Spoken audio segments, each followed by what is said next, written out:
Right now at 5:30 on WKYT this morning, investigators still trying to sort out what motivated the massacre inside a gay Orlando nightclub. We'll have the latest details coming up. Also on WKYT, we've learned that one of the 49 victims in the Orlando attack had connections to Central Kentucky. We'll have those details coming up this morning. And Lexington police plan to have extra officers on hand during the city's Pride Festival later this month. We'll have more on that on WKYT this morning.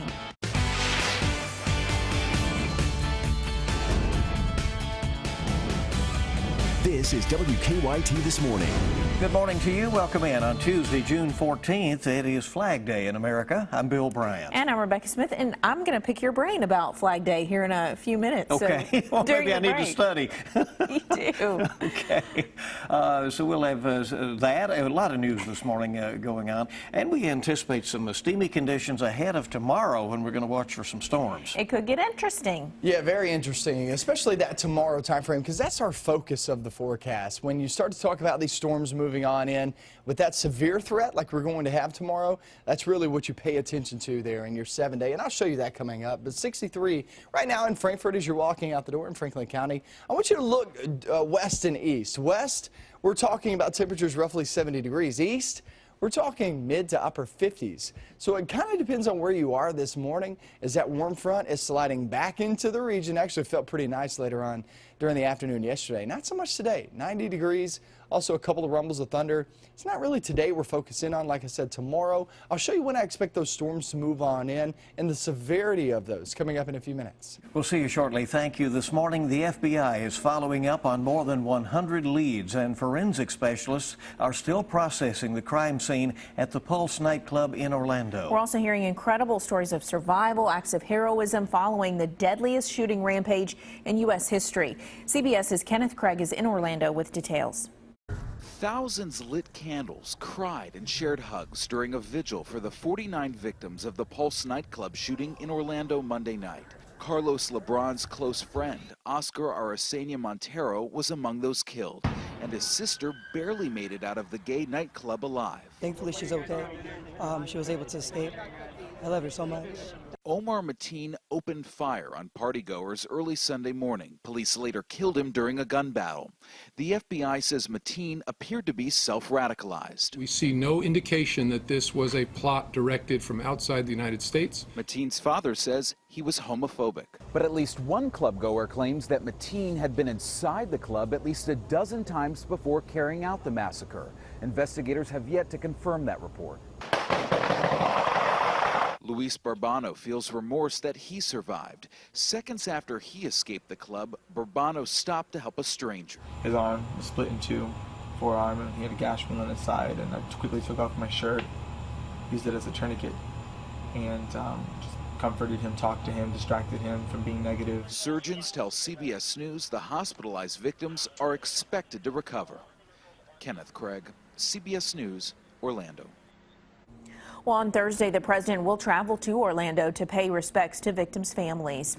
Well, we've learned one of the victims of the attack had ties to Central Kentucky. Friends say that Daryl Burt lived in Georgetown during part of his childhood, but most recently had lived in Jacksonville, Florida. WKYT's Hillary Thornton continues our coverage from our live desk. Hillary? Good morning, Bill and Rebecca. That's right. Daryl Burt most recently lived in Jacksonville, Florida, where he worked at a local university and was dedicated to community service. The 29-year-old, who is being remembered as smart and well-mannered with a big personality, spent much of his childhood right here in Central Kentucky. Burt grew up in Georgetown. A pastor there tells us he came from a very good family who was very involved in the church. During his high school years, Burt's family moved away. He then graduated from an Indiana high school in 2005. Then up until Sunday, Burt worked at Kaiser University in Jacksonville as a financial aid officer working with the school's military students. The university president there says they learned of Burt's death Monday morning, and the news quickly had a ripple effect across campus. We've got grief counselors, and we're handling this as best as possible. There's no script for it. It's a community as a whole that's grieving and going through this, dealing with the shock and the aftermath. Burt was also a very involved member of the Jacksonville Jaycees, a group dedicated to community service. He also was still working hard on his own education. Just hours before he was shot and killed inside of Pulse nightclub, Burt walked across the stage receiving a diploma graduating with his master's degree. At the live desk, Hillary Thornton, WKYT. The University of Kentucky will also be holding a memorial service for the victims of the shooting that will start tomorrow at noon at the VIP Center at Frazee Hall. Well, because of the Orlando attack, Lexington police have extra plans to have extra officers on hand during the city's Pride Festival later this month. Organizers say they've gone over security plans with police. They expect 25,000 people to attend the festival, and they say with extra police on hand, this will be the safest Pride Festival they've had. People need to come out, not just LGBT people, but allies and the rest of the community need to come out and show that this community is supportive of everybody and that this community stands up for what's right. Well, Lexington's Pride Festival is Saturday, June 25th on the grounds of the Fayette County Courthouse. Lawmakers across the country and political leaders around the world are weighing in on the Orlando attacks. Some Kentucky lawmakers spoke about the shooting in Washington. From the Senate floor, Senate Majority Leader Mitch McConnell said the country is supporting the victims and their families. And 6th District Congressman Andy Barr says he wants the country to focus on fighting the Islamic State, not on gun control. If it wasn't an AR-15, it would have been a bomb that this man strapped to his chest and walked into this and killed these innocent people. We grieve for the victims, and we say this to their families and to Orlando. You're not alone.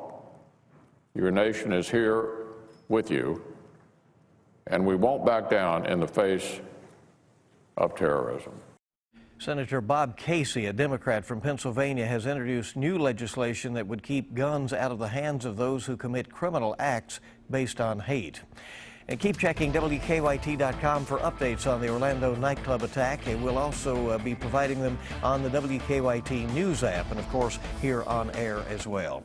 New this morning, a Lexington man is in jail after police say he robbed a store close to UK's campus and punched that store's manager. Derek Hughes now faces a second-degree robbery charge. WKYT's Mike Byer is live at the scene with details. Good morning. Good morning. After Lexington police say a man is heading to court today after he was involved here at Kennedy's Wildcat Den. They say he tried to steal several items and hurt a store employee in the process. This happened yesterday morning just after 10. Police say that's when 50-year-old Derek Hughes tried to steal 4 sets of headphones from Kennedy's Wildcat Den. Police tell us the store manager witnessed Hughes trying to steal the items. The police report says that the store manager tried to stop him from leaving the store, at which point he punched the woman in the shoulder and shoved her to the ground and stepped on her ankle in the process. As a result, the manager received minor injuries. She was treated at the scene and is expected to be okay. As for Hughes, he was arrested and is charged with second-degree robbery. He'll face a judge this morning now. He also faces second-degree robbery, as I mentioned, and he is being held on a $5,000 bond. Live in Lexington, Mike Byer, WKYT. All right, Mike, thank you very much. We are also tracking a crime alert in Lexington after an overnight stabbing. Rebecca's at our alert desk with some more info on that. Rebecca. Hi, Bill. We just talked to police about the investigation, and here's what we know. It all went down about 2:30 this morning off Liberty Road.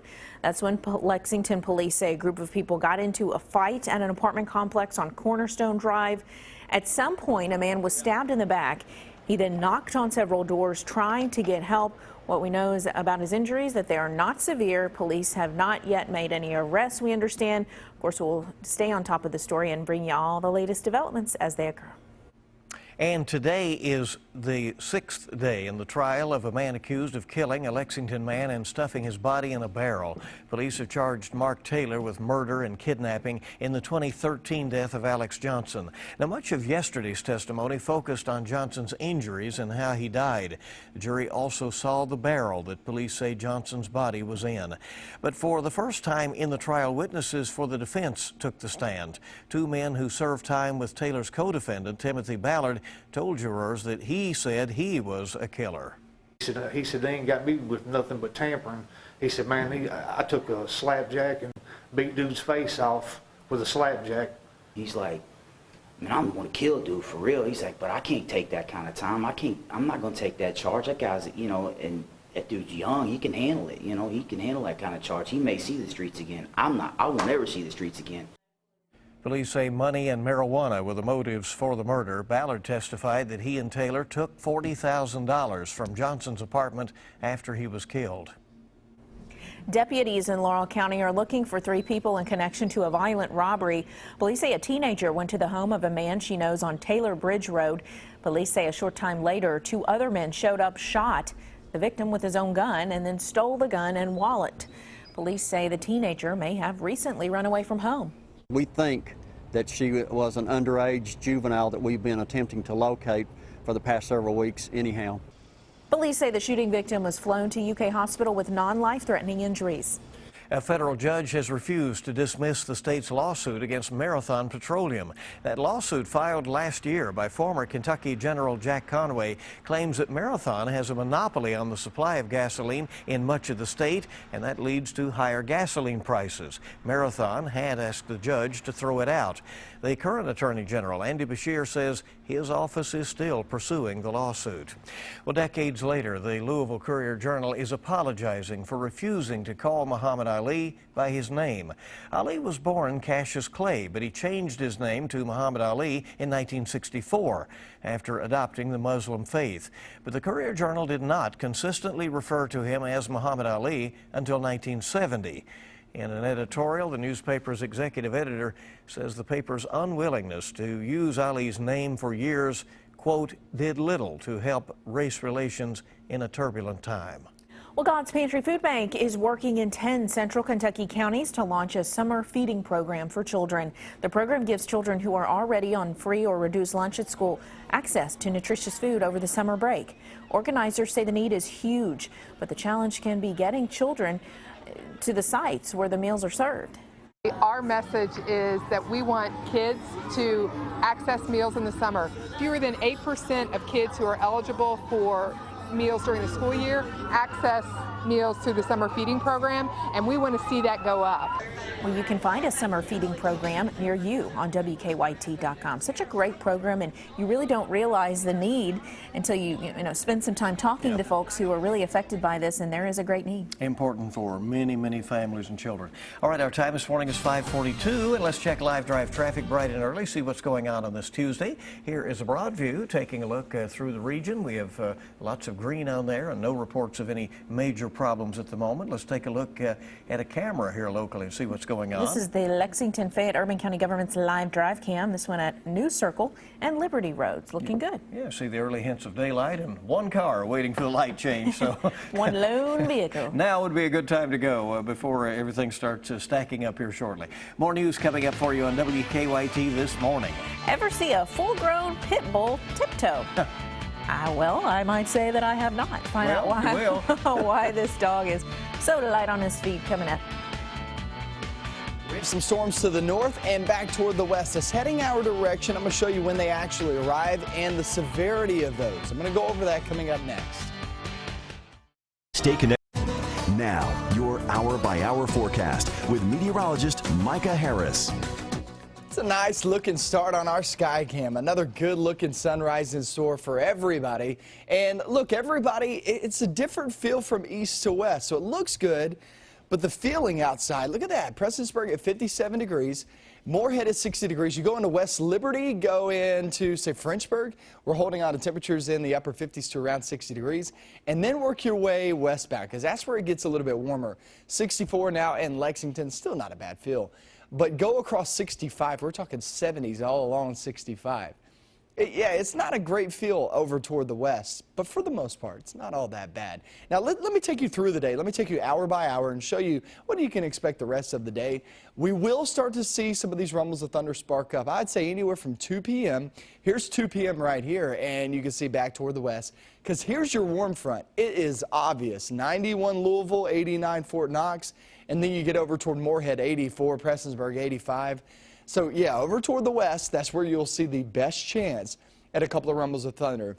I do expect at least a small chance along 75 here in Lexington, Richmond. There is a very, very slight chance down in South and Southeastern Kentucky, but I would say the best opportunity is back toward the west. You get into the BG Parkway, you get down toward the Cumberland Parkway. That's your best opportunity. Here's 8 p.m. and you can see some of those rumbles of thunder. This isn't your severe weather threat. Your severe weather threat actually comes tomorrow. We go through the night. It's pretty calm and quiet overnight. I don't see much happening. Could get a rumble of thunder. There's that possibility. Waking up tomorrow morning, very small chance of rain, but it's the afternoon that you start to see these storms develop and move on in from the north and back toward the northwest. Here's 6 p.m., so it's actually later on in the day. You will get some rumbles of thunder through the day, but it's later on, anywhere from 4 p.m. to about 9 p.m. is when you actually see the severe weather threat. So then it moves on in, and that'll give us that chance. The farther west and northwest you are, better likelihood of actually seeing some severe storms during that time. Let's talk about the setup for this, though. It's a huge ridge. What you're going to be getting out of this, these storms funneling on in here, small chance today, especially west of I-75. Tomorrow, everybody has the chance tomorrow at a severe cell. But the farther west northwest, that's a better likelihood of actually seeing those severe storms move on in. And then Friday, that front moves through, and when the front moves through, it actually drops our temperatures big time. Look at Friday. 80 degrees as opposed to 90 degrees on Thursday. And we get off towards your weekend, we're sitting there in the low to mid 80s.